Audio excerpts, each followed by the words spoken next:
Welcome back and good morning. I trust you are all in fine fettle today. It's Tom Kissack returning to once again step up to the plate to continue our quest to use Jonathan's tales as a language learning resource. The last video, part 3, we'd stopped proceedings having reviewed delightful phrase to be something to waste, listed as notation 13 in the epic third tale in volume 2, The Parrot and the Woodpecker. The first slide here is by way of encouragement, quite a favourite proverbial saying of mine. Mighty oaks from little acorns grow is a proverb that means great things can come from small beginnings. The proverb highlights the potential for growth and development and the idea that patience and perseverance can lead to significant results. It actually has a broad relevance in all our lives, as it is applicable to whatever we do. For instance, any new undertaking in the beginning is always strange and awkward. We often come at it as a novice with little knowledge, little experience, and certainly little expertise. But as I said in introductory videos, nothing in this world comes without hard work and perseverance. Excuse me. But in time, I promise you, from small acorns will grow mighty oaks. The mighty oak in this instance is you as a fluent, confident, excellent conversationalist of the English language. Just to recap, that our current aim is to studiously review the copious 78 notations, sayings, phrases and proverbs peppering with literary enrichment tale 3. You may not think it, but we have come a long way already with the 4 introductory videos and the 3 separate videos, part 1, 2 and 3 of reviewing these 78 idioms, including the idioms arising from the video narration. We've already covered and reviewed an astounding 60 idioms and phrases. And to date, less than a third of the 78 idioms we are currently focusing on. So this is today's business. Stick to the back teeth in fine fettle. Step up to the plate, to pan out, to beat a hasty retreat, to run pell-mell, running like the wind, to be in blind terror. Lumber, well, I'll be blowed for a dog's age. Fits the bill. We have here an explanation of note 14, spotlighting the rather colloquial phase, stick to the back teeth.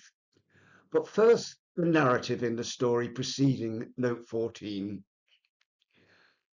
All was going well to plan for this menacing bunch of pirate thieves. Then, unexpectedly, they ran into difficulty.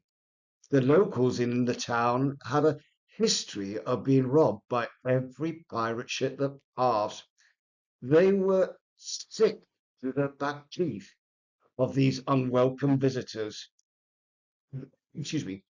To the back teeth is reviewed, as we see in the slide, meaning extremely annoyed, fed up, and tired of something, especially something that has been going on for a very long time. So examples of this saying can be read on the slide, viewed now, should be read at your leisure. The idiom fine fettle arising from the video narration means to be in good health or condition, or to be in a state of good spirits. It's a phrase used to describe someone or something that is thriving and doing well. The term fettle, excuse me, itself refers to a state or condition of health or fitness.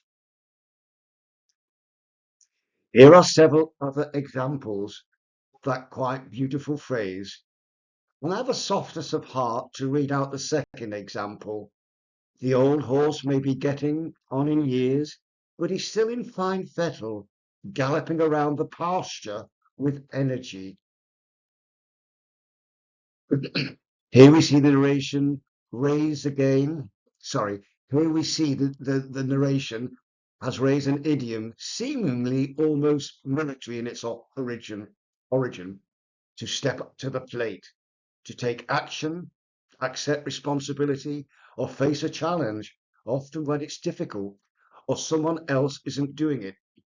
It essentially means to come forward and do what it needs to be done, even if it's difficult or unpleasant.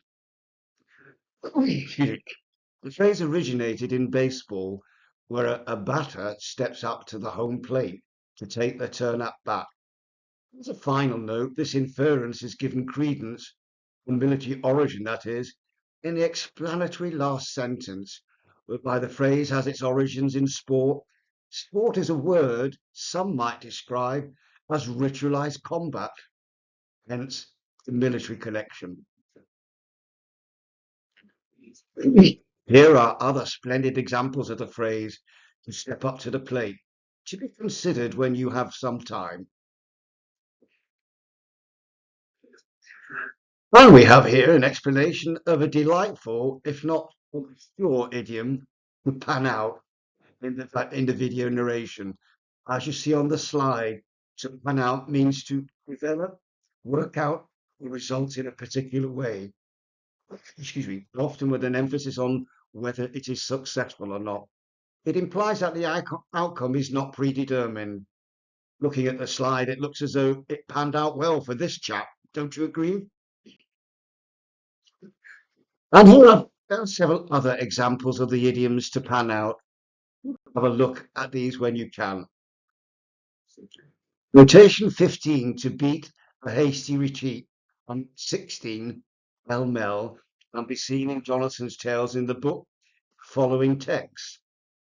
Pirates, faced with an unexpected volley of gunfire coming their way, beat a hasty retreat, running pell-mell in high panic through the wood to their ship.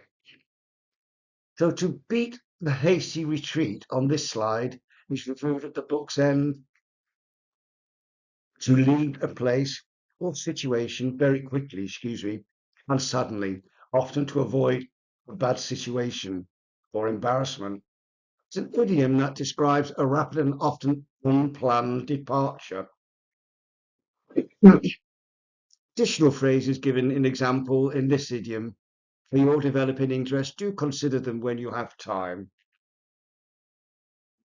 Pell-mell is introduced as an adverb in the book's notation, meaning in a confused, rushed, or disorderly manner. In other words, the pirates were taken by surprise and had to flee back to the ship in disorder. Other examples of pell-mell are shown here. Again, do savor them at your leisure. For today, I'll review 5 more idioms, phrases, etc. before closing. Notation 17 refers to running like the wind, and note 18 in blind terror. Once again, we shall have a look at the text in the book, introducing these 2 notes.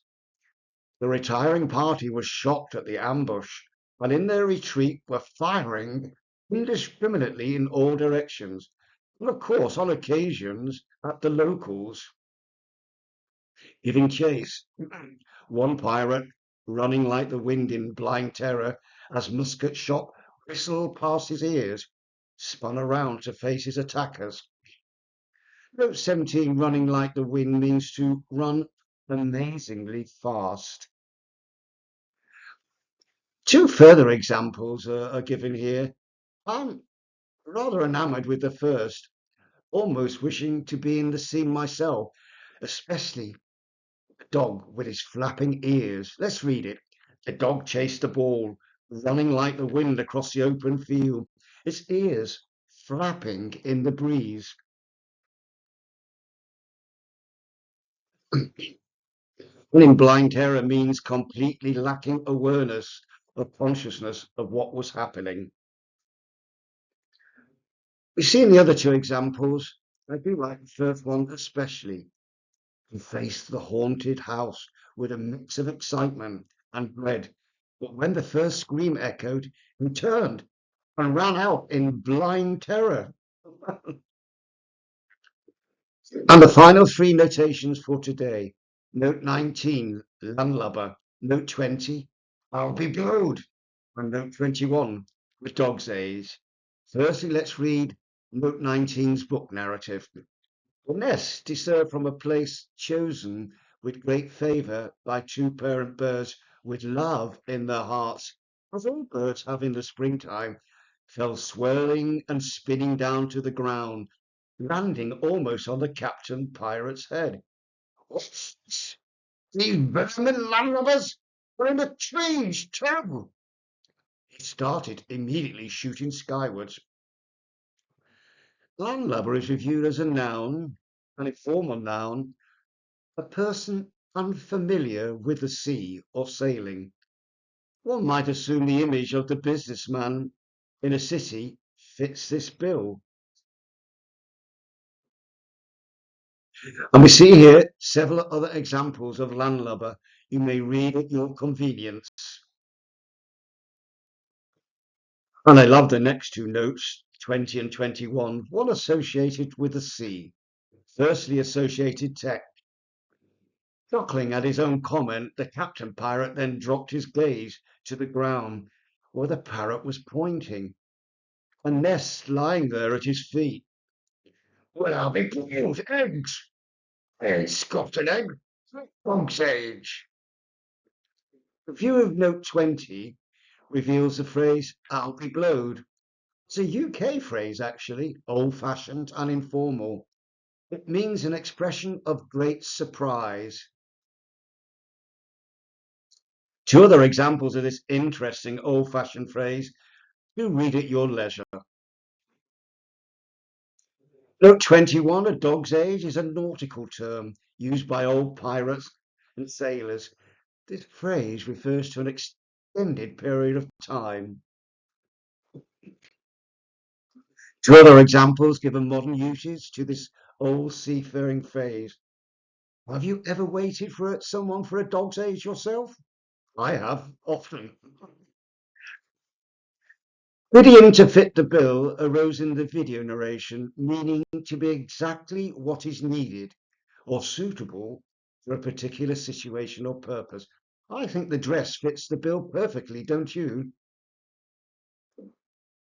And we have two lovely other examples of this phrase for you to mull over their meaning. Excuse me. So that's it for now. We managed in this video at the close to review or get to the point of just over a quarter of the idioms phrases in the Parrot and the Woodpecker. I hope you enjoyed today's visit to Jonathan's Tales and learnt hopefully and took on board phrases I reviewed here. I myself personally love to learn new things, try to grasp a new concept or idea, a fact or wisdom each and every day. I'm amazed so early on in this fabulous story, me as an author seem to have picked up many pertinent words and phrases connected with the sea. I have a confession, and within that, personal refutation.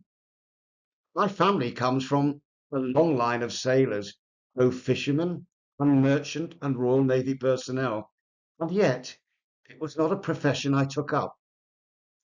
Be assured, more nautical phrases and facts will be reviewed to savour as we continue with the Parrot and the Woodpecker. That said, you'll see an opposite focus on other things across different tales. On a continued quizzical note to myself, perhaps I picked up these seafaring terms. Indeed, all the many multiple hundreds of idioms across Jonathan's tales in my extensive readings across the years. Anyway, I look forward to returning next week to review and evaluate another 10 to 20 idioms in the same time, in the same tale. As I said in my early videos, having a book on hand, the book, will confer a decided learning advantage to follow and later refer to all said on these videos. I hope you will manage to purchase the book to help you in this de facto course of English language idioms. But it is not impossible to still get the benefit of the magic of Jonathan's Tales as an English language learning tool without the book.